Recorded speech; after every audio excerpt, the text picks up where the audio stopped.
بسم اللہ الرحمن الرحیم۔ السلام علیکم ورحمۃ اللہ وبرکاتہ۔ آج 28 مئی 2019 ہے، بمطابق 23 رمضان المبارک 1440 اسلامی تاریخ ہے۔ صراط مستقیم چینل میں آپ تمام حضرات کو میں خوش آمدید کہتا ہوں۔ میں آپ سے شیئر کرتا ہوں روزانہ کی بنیاد پر سعودی عرب سے متعلق تازہ ترین خبریں اور دیگر اہم ترین معلومات۔ پلیز میرا چینل صراط مستقیم سبسکرائیب کر لیں، بیل بٹن لازمی پریس کر لیے گا تاکہ جیسے میں کوئی ویڈیو اپلوڈ کروں گا فوری طور پر آپ کو مل سکے گی۔ ویڈیوز کو لائک کرنا مت بھولیے گا۔ اب ہم نظر ڈالتے ہیں آج کی کچھ اہم ترین خبروں پر۔ ریاض سے خبر آئی ہے کہ وزارت عمل نے اعلامیہ جاری کیا ہے کہ ایسے تمام افراد جن کا مطلوب لگا ہوتا ہے انہیں لازمی طور پر اپنے کفیل یا اپنی کمپنی سے فوری طور پر رابطہ کرنا چاہیے، کیونکہ کمپنی یا کفیل کسی صورت میں بھی ایسے افراد کو رعایت دینے کے لیے تیار نہیں ہے، کیونکہ انہوں نے مطلوب لگایا ہے، کیونکہ ان کے پاس سے یہ کمپلین آئی ہوتی ہے کہ وہ ان کے جو بھی ورکرز ہیں انہوں نے ان کے ساتھ کچھ زیادتی کی ہے، لہٰذا جیسے ہی یہ افراد ملیں فوری طور پر انہیں گرفتار کر کے ان کے حوالے کیا جائے۔ لہٰذا اس سلسلے میں ایسے تمام افراد جو کہ مملکت سے کسی بھی صورت میں جانا چاہتے ہیں انہیں لازمی طور پر اپنے کفیل یا کمپنی سے فوری طور پر رابطہ کر کے تمام مسائل کو حل کرنا ہوگا۔ اس سلسلے میں وہ تمام افراد جن کا حروب لگا ہوتا ہے ایسے تمام افراد کو بھی چاہیے کہ اپنے کفیل کمپنی سے رابطہ کریں۔ اس سلسلے میں جو مزید وزارت عمل کے ترجمان نے کہا ہے، انہوں نے کہا کہ ایسی کمپنی اور کفیل کے خلاف بھرپور طریقے سے کارروائی کی جائے گی جو کہ اپنے ملازمین کا جو حروب ہے وہ غیر یا کسی بلا وجہ وہ لگا دیتے ہیں۔ اس سلسلے میں انہوں نے واضح طور پر احکامات آلریڈی جاری کیے ہوئے ہیں، لہٰذا وہ تمام غیر ملکی جن کے کفیل یا کمپنی نے ان کا حروب کسی غیر ضروری وجہ سے لگایا ہے اور ان کے پاس اس کا ثبوت بھی ہے کہ انہوں نے ایسا کوئی کام نہیں کیا ہے، تو فوری طور پر وزارت عمل سے یا لیبر کورٹ سے رجوع کریں۔ ایسی کمپنی کفیل کے خلاف واضح طور پر اقدامات شروع کر دیے گئے ہیں۔ بہت سارے غیر ملکی افراد جو کہ آزادانہ کام کرنے کے کانسیپٹ کی وجہ سے حروب یا مطلوب کا شکار ہو جاتے ہیں، ایسے افراد کو چاہیے کہ اگر ان کے پاس اس طرح کے کوئی ثبوت ہیں تو فوری طور پر وزارت عمل یا خاص طور پر لیبر کورٹ سے رجوع کریں اور صبر اور تحمل کے ساتھ اپنے کیس کو فائل کریں اور اس کا رزلٹ انشاءاللہ دیکھیں۔ اگر انہوں نے کوئی ایسے اقدامات نہیں کیے ہیں جس کی وجہ سے ان کا حروب یا مطلوب لگا ہے تو ان کے ساتھ انصاف ہوگا، لہٰذا ڈیلے کرنے سے بہتر ہے کہ اپنے لیے لیگل ڈاکومنٹس جو آپ کے پاس ہیں اسے یوز کرتے ہوئے منسٹری آف لیبر یا لیبر کورٹ کے اندر اپنے کیس کو فائل کیا جائے تاکہ آپ کے ساتھ انصاف ہو سکے، کیونکہ بہت سارے میرے بھائی اس طرح کے سوالات کرتے ہوئے بھی نظر آئے ہیں کہ ان کی کمپنی کفیل نے ان کا مطلوب حروب لگا دیا ہے۔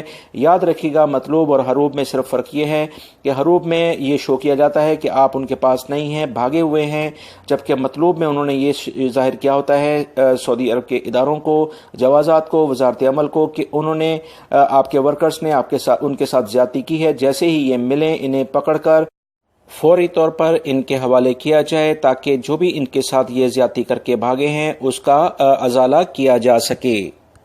لہٰذا وہ تمام افراد جن کا حروب یا مطلوب لگا ہے وہ پہلی فرصت میں لیبر کورٹ یا وزارت عمل سے رجوع کریں۔ اگر ان کے ساتھ غیر ضروری طور پر زیادتی ہوئی ہے تو لازمی آپ کو انصاف ملے گا انشاءاللہ۔ ریاض سے خبر آئی ہے کہ وزارت تجارت نے وہ تمام بڑے سٹورز یا شاپس جو کہ سگریٹ کا کاروبار کرنا چاہتے ہیں ان کے لیے ایک لائسنس کی فیس مقرر کر دی گئی ہے جو کہ 1 لاکھ ریال ہوگی۔ یہ سالانہ فیس ہے اور اسے 1 لاکھ ریال کے ساتھ اسے رینیو کیا جائے گا، اور ایسے تمام جو سٹور جو سگریٹ رکھتے ہیں اپنے پاس یا اسے ایک سٹی سے دوسرے سٹی اسے ٹرانسفر کرتے ہیں، اب انہیں 1 لاکھ ریال کا لائسنس سالانہ کی بنیاد پر حاصل کرنا ہوگا تاکہ اس طرح کے جو بھی لوگ کاروبار کرتے ہیں ان کو آفیشلی لیول پر ان سے فیس وصول کی جا سکے۔ اس سلسلے میں آپ کو بتاتا چلوں کہ سعودی حکومت نے یہ لائسنس کی اتنی زیادہ فیس جو رکھی ہے، یہ دراصل مملکت میں جو بھی تمباکو نوشی سے متعلق پروڈکٹس ہیں ان کو ختم کرنا آہستہ آہستہ شروع کر دیا گیا ہے۔ اب اتنی زیادہ فیس رکھنے کا ایک بڑا سبب یہی ہے کہ ایسے تمام افراد کے خلاف گھیرا تنگ کیا جائے جو کہ تمباکو نوشی پیتے ہیں یا اس کا کاروبار کرتے ہیں۔ یہ سعودی حکومت کا ایک بہت اچھا اقدام ہے کیونکہ سگریٹ نوشی کسی بھی صورت میں صحت کے اصولوں کے مطابق نہیں ہے اور سراسر صحت کا نقصان ہے۔ وزارت تعلیم نے اعلامیہ جاری کر کے بتایا ہے کہ تقریباً 10,000 سے زائد ایجوکیشنل سیکٹر میں جو اسامیاں ہیں انہیں فل کرنے کے لیے 27 رمضان تک کی مہلت دی گئی ہے، تاکہ جو بھی لوگ اس پہ اپلائی کرنا چاہتے ہیں وہ فوری طور پر اپلیکیشنز جمع کرائیں۔ اس سلسلے میں انہوں نے بتایا ہے کہ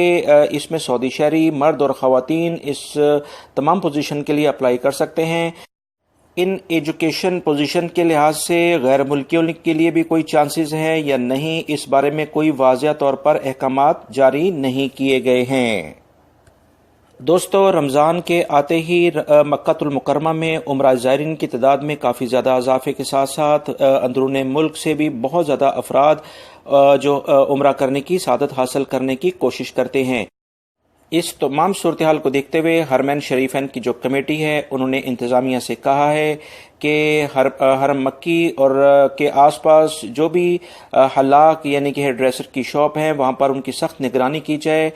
تاکہ عمرہ زائرین کی جو بڑی تعداد اپنے کٹنگ کرواتے ہیں ان کے لیے کسی بھی قسم کا صحت کے اصولوں کی خلاف ورزی نہ ہو۔ اس سلسلے میں تقریباً 10 ٹیمیں تشکیل دے دی گئی ہیں جو کہ 24 گھنٹے ایسی تمام دکانوں کی نگرانی کرتی ہیں جو کہ حلاق کی دکان کہلاتی ہیں، یعنی ہیئر ڈریسر کی شاپس کہلاتی ہیں، جہاں پر لوگ بڑی تعداد میں اپنی کٹنگ کرواتے ہیں، اور ریٹ بھی فکس کر دیے گئے ہیں۔ 10 ریال سے زائد کوئی شخص وہاں پر نہیں لے سکتا ہے۔ اگر کوئی بھی شخص اس طرح کی کارروائی کرے تو اس کے خلاف کمپلین کریں، انتظامیہ بھرپور طریقے سے کارروائی کرے گا۔ محکمہ موسمیات نے اعلامیہ جاری کیا ہے کہ مملکت کے زیادہ تر علاقوں میں موسم گرم رہے گا۔ اگلے تقریباً 8 سے 10 دنوں میں کچھ موسم میں تبدیلی ہونے کی امید پیدا ہو رہی ہے، لہٰذا وہ تمام افراد جو کہ خاص طور پر ساؤتھ کے علاقے میں رہتے ہیں وہاں موسم کافی بہتر ہے، وہاں پر وہ اچھے طریقے سے موسم کو انجوائے کر سکتے ہیں۔ دوستو، یہ تھی آج کی تازہ ترین خبریں جو میں نے آپ سے شیئر کی ہیں۔ میری اس ویڈیو کو لائک کرنا مت بھولیے گا۔ السلام علیکم۔